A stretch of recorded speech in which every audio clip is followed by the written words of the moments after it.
और आइए अब आगे बढ़ते हैं, बात करते हैं संसद के सत्र की। आज 18वीं लोकसभा का पहला सत्र शुरू हो चुका है, यानी कि चुनावी तकरार के बाद संसद में आर पार का आगाज हो गया है। आज पहले दिन नए सांसदों के शपथ ग्रहण के साथ साथ सत्र की शुरुआत हुई। प्रधानमंत्री मोदी ने भी आज बतौर सांसद शपथ ले ली है। उनके अलावा कई दिग्गजों ने भी सांसद पद की शपथ ली। तो विपक्ष ने आज संसद परिसर के भीतर विरोध प्रदर्शन किया।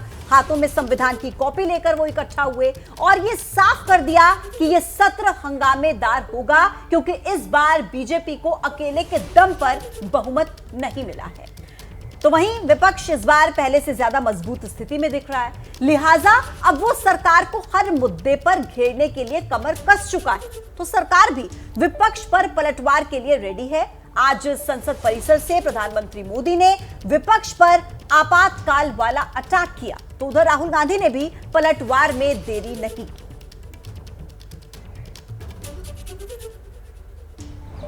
25 जून है। जो लोग इस देश के संविधान की गरिमा से समर्पित हैं, जो लोग भारत की लोकतांत्रिक परंपराओं पे निष्ठा रखते हैं, उनके लिए 25 जून न भूलने वाला दिवस है। कल 25 जून को भारत के लोकतंत्र में जो काला धब्बा लगा था, उसके 50 वर्ष हो रहे हैं। भारत की नई पीढ़ी इस बात को कभी नहीं भूलेगी कि भारत के संविधान को पूरी तरह नकार दिया गया था। संविधान के लीरे लीरा उड़ा दिए गए थे। देश को जेल खाना बना दिया गया था। लोकतंत्र को पूरी तरह दबोच दिया गया था। जो आक्रमण प्रधानमंत्री जी अमित शाह जी कॉन्स्टिट्यूशन पर, संविधान पे कर रहे हैं, वो हमारे लिए एक्सेप्टेबल नहीं है। वो हम होने नहीं देंगे। इसीलिए हमने कॉन्स्टिट्यूशन ओथ लेते हुए हमने कॉन्स्टिट्यूशन पकड़ा था। हमारा संदेश जा रहा है, हिंदुस्तान के कॉन्स्टिट्यूशन को कोई शक्ति नहीं छू सकती। ये देखिए, तो प्रधानमंत्री मोदी को भी आपने सुना और साथ ही राहुल गांधी को भी आपने सुना। दोनों ही अपनी अपनी बातें रखी। अब आइए इस पर बात करने के लिए हमारे दो सहयोगी हमारे साथ जुड़ चुके हैं। जैनेंद्र कुमार हमारे साथ हैं और अंकित भी हमारे साथ हैं। लेकिन सबसे पहले जैनेंद्र, आपका रुख करते हुए, आज पहले पीएम मोदी ने जिन जिन बातों का जिक्र किया, अच्छा ठीक है जैनेंद्र आपके पास आऊंगी, उससे पहले अंकित का रुख करते हैं।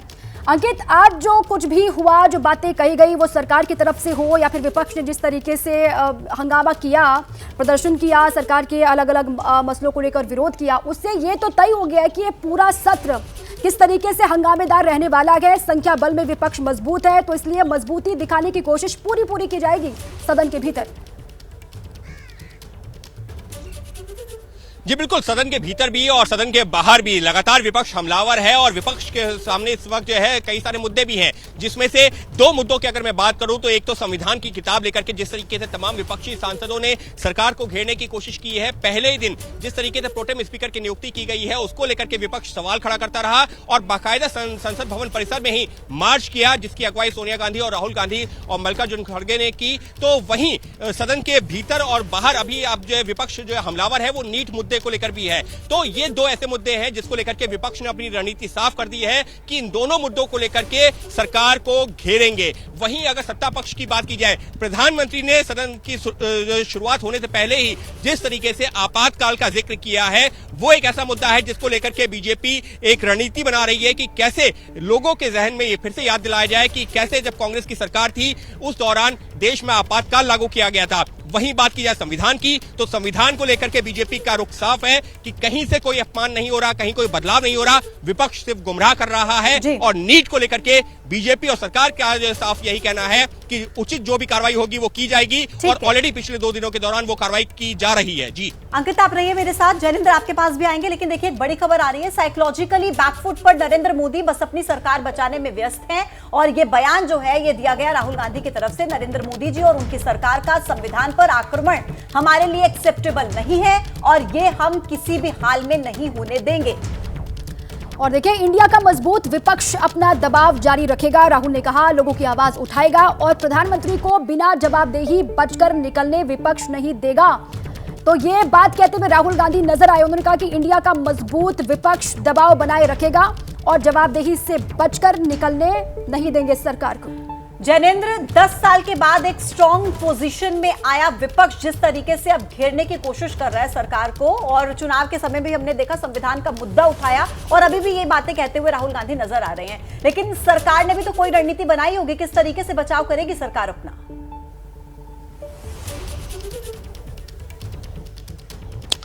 बिल्कुल, देखिए सरकार अपनी तरफ से शुरू से ही जब आंकड़े आए, नतीजा इसके बाद से माना गया था कि मंत्रिमंडल का चेहरा बदला होगा, लेकिन सबसे पहले तो प्रधानमंत्री ने तकरीबन पुराने मंत्रियों और उन सबको वही पुराना पोर्टफोलियो देकर के ये एक संदेश देने की कोशिश की कि उनकी वही पुरानी सरकार चल रही है, संख्या भले ही थोड़ी कम हो गई हो। इसके बाद हम देखें तो स्पीकर का चुनाव है, इसमें भी माना जा रहा था कि बीजेपी को सहयोगी दलों को देना होगा, लेकिन अब यही संकेत है कि स्पीकर बीजेपी का ही होगा। तो जाहिर सी बात है कि प्रधानमंत्री मोदी ने अब तक एक दमदार छवि रखी है, वो उसी छवि को कायम रखना चाहेंगे अपने बॉडी लैंग्वेज के जरिए, अपने फैसलों के जरिए। लेकिन नंबर गेम सबके सामने, ये सरकार टीडीपी और जेडीयू के समर्थन पर टिकी हुई है।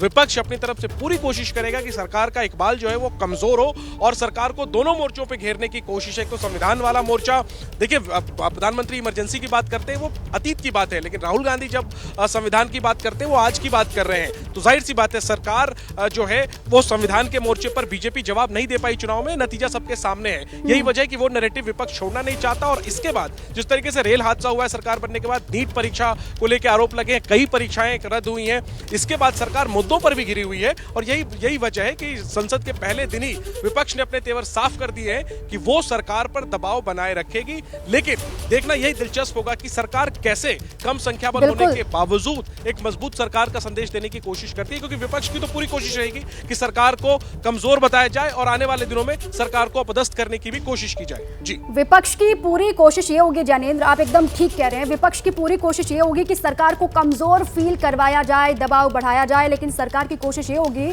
कि कमजोर हमको सदन के भीतर दिखना नहीं है। देखिए, पीएम मोदी ने सत्र से पहले विपक्ष पर जोरदार हमला बोला और संदेश दिया कि अभी संकल्प पूरा करना बाकी है। हमारा ये सदन वो एक संकल्प का सदन बने।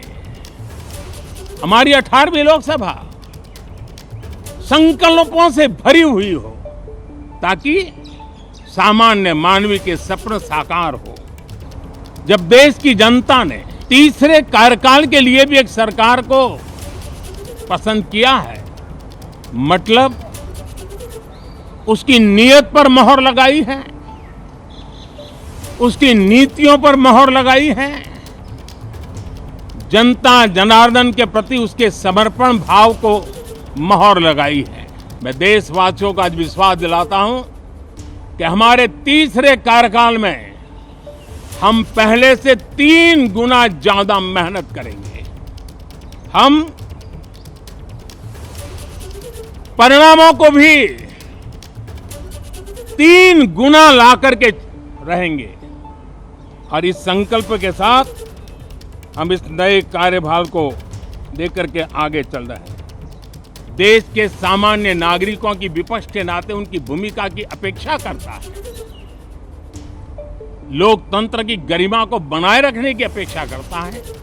मैं आशा करता हूं कि विपक्ष उसमें खरा उतरेगा।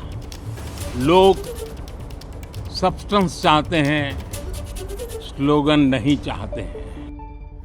तो प्रधानमंत्री मोदी ने किन किन बातों का जिक्र किया वो आपने सुना। अंकित हमारे साथ लगातार बने हुए, आइए उन्हीं का एक बार फिर से रुक करें। अंकित, देखिए, जो पीएम मोदी ने बातें कही हैं उससे ये पूरा सत्र किस दिशा में आगे बढ़ेगा वो पूरी दिशा तय होती हुई नजर आ रही है पीएम मोदी की बातों से।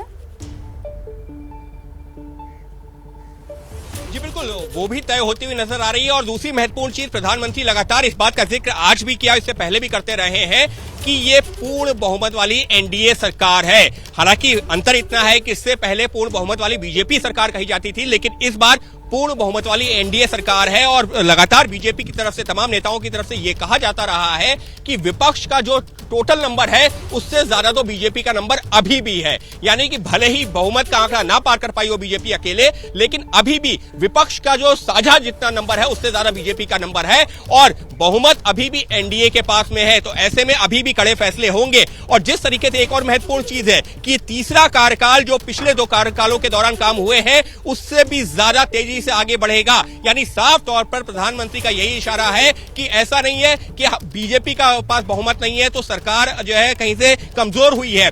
सरकार उतनी ही मजबूत है और उसी तरीके से आगे बढ़ेगी जैसे कि पिछले 2 कार्यकाल के दौरान बड़े फैसले लेती रही है। और इस कार्यकाल में भी भले ही एनडीए की सरकार है लेकिन फैसले वैसे ही मजबूती से लिए जाते रहेंगे। यही दावा प्रधानमंत्री नरेंद्र मोदी करते हुए नजर आए अपने संबोधन में। लौटूंगी आपके पास। देखिए, संसद सत्र के पहले दिन कई नए सांसद भी पहुंचे।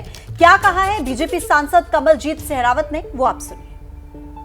बहुत ही गर्व का क्षण है जब भारत की संसद में बैठकर यहाँ पर उस गर्व की भावना होगी कि जहाँ पर देश के लिए कानून बनाए जाते हैं।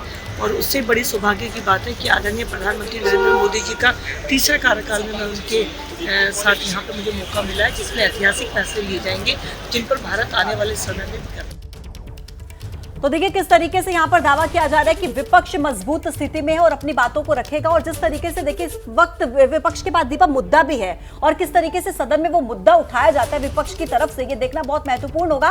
हालांकि सरकार भी अपनी रणनीति तय करके बैठी है।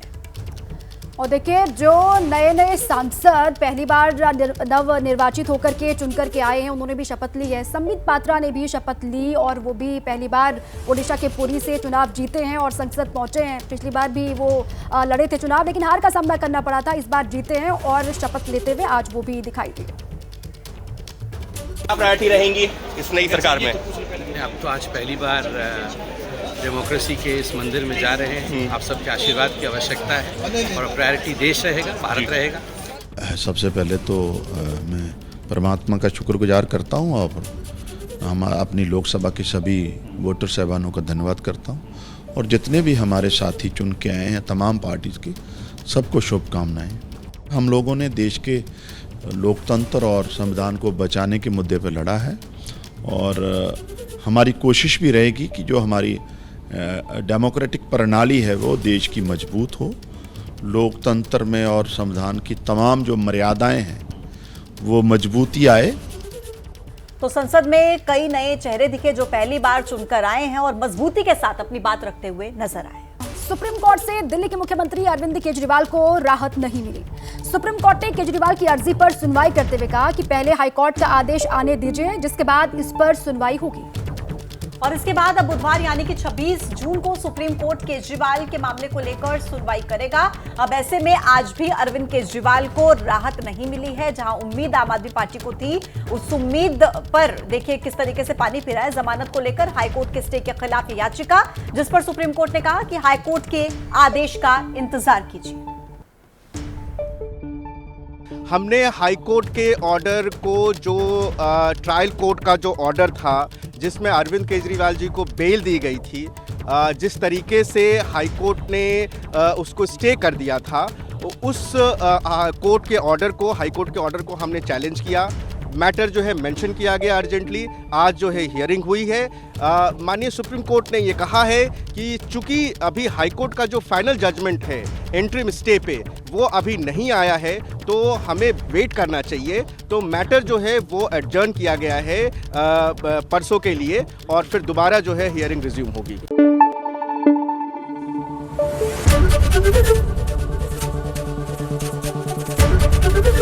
एबीपी न्यूज़ आपको रखे आगे।